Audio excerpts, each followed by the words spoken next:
SaharaTV, you're welcome back. Everybody's talking about it right now. I mean the current spate of xenophobic attacks in South Africa. We cross over now to Johannesburg, South Africa, to speak with Aurelie Kalenga. Aurelie Kalenga is a reporter with Eyewitness News in South Africa. You're welcome to SaharaTV, Aurelie. Thank you very much, Kwesi. Thank you so much for your time. Let me start by asking you, what is Johannesburg looking like? What is the general atmosphere in, let's say, South Africa in general, if you will? Well, Kwesi, right here in Joburg, it's rather calm right now, but the situation is tense. It's still tense. Tensions are flaring. Foreigners are afraid of where they should go, what they should do. Today, this afternoon, we saw President Jacob Zuma cancel his state visit to Indonesia, where he was supposed to go today, but he canceled because he said he had xenophobic issues to attend to here on home soil. So he visited refugee camps and centers where foreign nationals have been displaced to, and he spoke with disgruntled victims of the xenophobic attacks, and they explained to him that they no longer feel safe in the country and that they'd rather go home to their respective countries. He pleaded with them to stay and said that government would like them to remain in the country, but they said they no longer feel safe. So they asked to be repatriated back home. So the atmosphere is rather tense and saddening and volatile at the moment. We learned that this started around the Durban area, but now it's pretty much spread to other areas. How bad is this? How widely has this spread? Yes, exactly. It started in the Durban area and KwaZulu-Natal, to be more specific, and we just saw it spreading. It came to Gauteng first, where we saw it arrive in Johannesburg, Pretoria. There were many incidents reported in the Johannesburg CBD, which is the town area, which is central town. And tempers flared there. People from low income levels, South Africans from low income levels, who are poor, said that they really want foreigners out of the area because they're stealing their jobs and their accommodation and their livelihood, and they just feel that government does not have enough resources to share with everyone.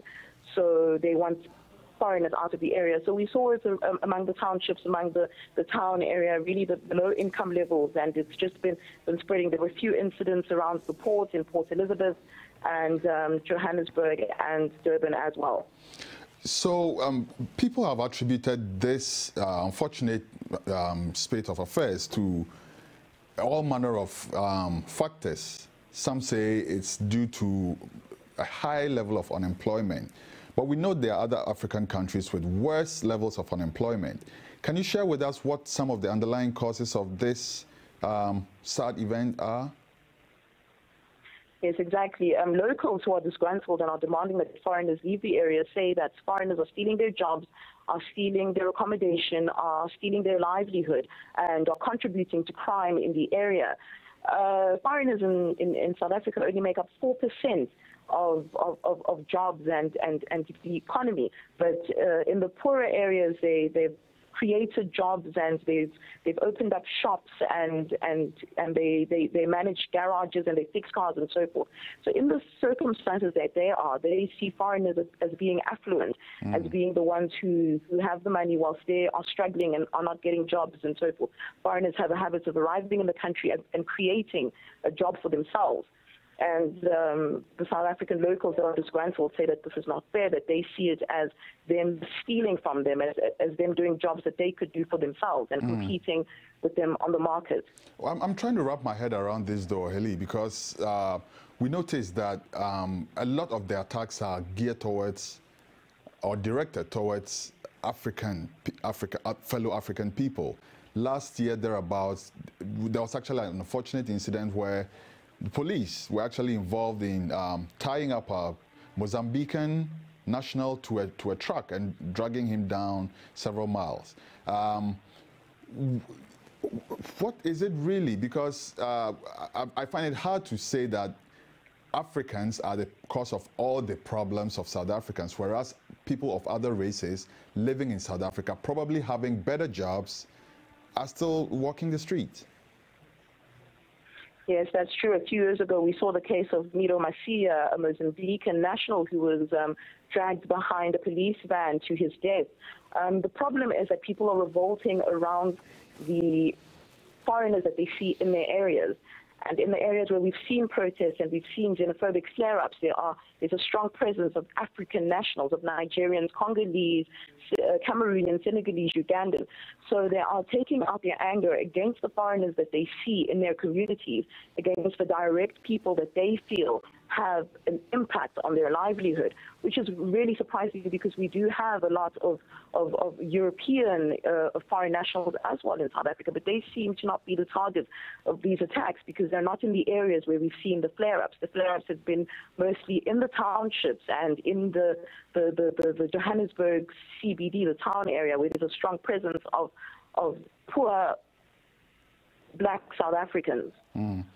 And it's rather unfortunate with the press even facing threats from some of these recalcitrant people. Let me ask you again, what's your own assessment of the government's response to this whole crisis? And I'm not talking about just the current spate. I'm talking of the whole problem of xenophobia in South Africa. What's your assessment of the government's treatment of the topic, of the problem? Well, we've seen governments come forward very strongly condemning the attacks and pleading with locals to allow foreign nationals to stay in the country, especially Africans, because we come from a history of apartheid, where a lot of African countries really did help in securing the freedom and the liberation of the South African state. So you've seen a lot of South African ministers come forward and plead with the people and say that, we're all interrelated and that their freedom is based on our freedom and that they helped in our liberation. But there just seems to be a dislocation between the people on the ground and the government, where people say government is not listening to their grievances. They do not want to hear rhetoric anymore. They do not want to hear long speeches. They want food on their tables. They want accommodation. They want jobs. And they feel that government is not listening to their cries. So government has put forward a number of things that they will be doing in terms of controlling how much business foreigners can have in the country, and in terms of assessing how they can help South Africans with jobs and education and employment and accommodation. So there's a lot of socio-economic factors that need to be resolved on the ground.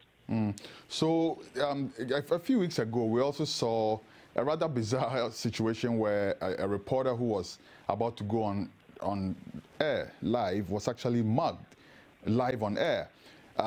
With this kind of publicity that South Africa is getting, and recently with this rather unfortunate spate of events as well, are South Africans beginning to feel like we need to reassess the way we present ourselves to the international community? Yes, that's accurate. I remember a few weeks ago, a colleague in the industry, Baako, was mugged alive on air before a live crossing. It was a very unfortunate circumstances of events, and police really are out there looking for the perpetrators of the crime, and it's a very unfortunate situation. But government is trying. They say they're trying to crack down on crime. They're trying to crack down on unemployment, because a lot of people are attributing the fact that they're resorting to crime because they have no other source of livelihood. And so there's a lot of factors that need to be implemented on the ground to try and curb these problems. Okay, now finally, let me get your impression again on King Zwelithini's comments. A lot of people have attributed the whole, the recent spate to comments that he made. I've had the opportunity to listen to an audio clip of what he actually said, and until the very end, one is tempted to think that he was actually saying a lot of, positive stuff, until that part which people attribute to having caused the recent spate of attacks. Has the king showed any form of remorse at all? We learned that he's holding an imbizo to address the issue. Do you know anything about this? Yes, Kwesi. At first, when the king came out, he said that the media misunderstood the comments that he made.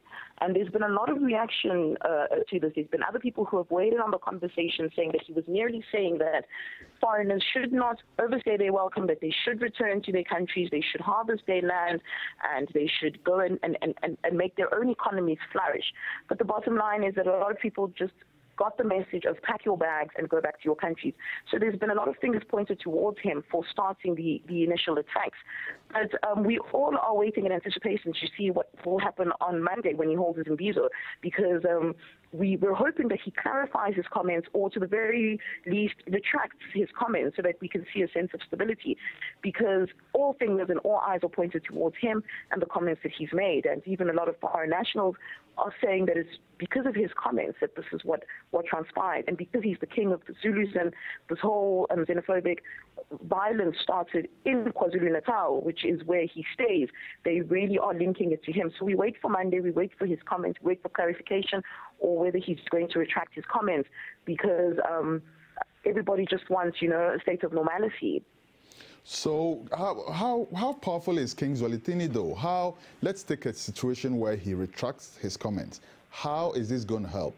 Or on the other hand, let's take a position where he actually reaffirms his position on the issue. How much power does he really wield in South Africa? Well, surprisingly enough, we actually all saw how much power he has in his stronghold, which is KwaZulu-Natal, because that's where the xenophobic attack started based on his comments. And there's a certain spirit of mob mentality that we find in South Africa and Africa at large, where one person is disgruntled, and it just creates a flare-up of anger and a flare-up of mob mentality and mob violence. So if his comments was able to start such a big outcry in KwaZulu-Natal that it spreads to Johannesburg and Pretoria and Port Elizabeth, then we are hoping that if he would retract his statements and he speaks to people and he pleads with them to accept foreign nationals, and if he reinforces in them the belief that there's no foreigner in Africa, and that we all share this country and that we're all dependent on each other, that maybe the situation will change. But it seems that because of the situation, and because people are disgruntled and unemployed and hungry and without jobs, that the slightest of comments could incite violence. So if he retracts his statement, then we're hoping that there could be some sort of respite with the whole situation. Okay, I apologize. I did say finally a while ago, but this actually is the final question, Aurelie. I've heard some South Africans suggesting that this is blown out of proportion. They mentioned countries like India and a few other countries, especially India, because I remember seeing a video from India where two black men, I think that there were three of them, were actually attacked by a mob, allegedly for touching a woman on a train. We see a lot of these things all over the world. Some South Africans are saying, leave us alone. This is not news. This is being blown out of proportion. What's your reaction to that? Well, this may happen in the world at large, but for the South African situation, it's a new phenomenon. South Africa is a country that was liberated because of help from other countries. We saw sacrifices that were made by other countries to free us. And so when we see a situation like this, it really does pull on the heartstrings. And we're a nation where people have married other cultures, people have intertwined, and it's just inconceivable to request that foreign nationals return to their homeland, because we are all interdependent and we're all used to living together. And there's just a certain level of violence and of hatred that has come forward in dialogue and in speech and through actions that's actually very worrying and scary. So as much as this may happen everywhere in the world, it's very worrying to our own situations, because we're not used to this high level of violence and this much hatred openly without it being filtered or sensitized, and people are just very angry, and angers are mounting, tempers are flaring, and it's a very, very worrying situation. It definitely is. Thank you so much, Aurelie Kalenga. Ms. Kalenga is a reporter with the Eyewitness News in Johannesburg, South Africa. Stay tuned, SaharaTV, there's more coming.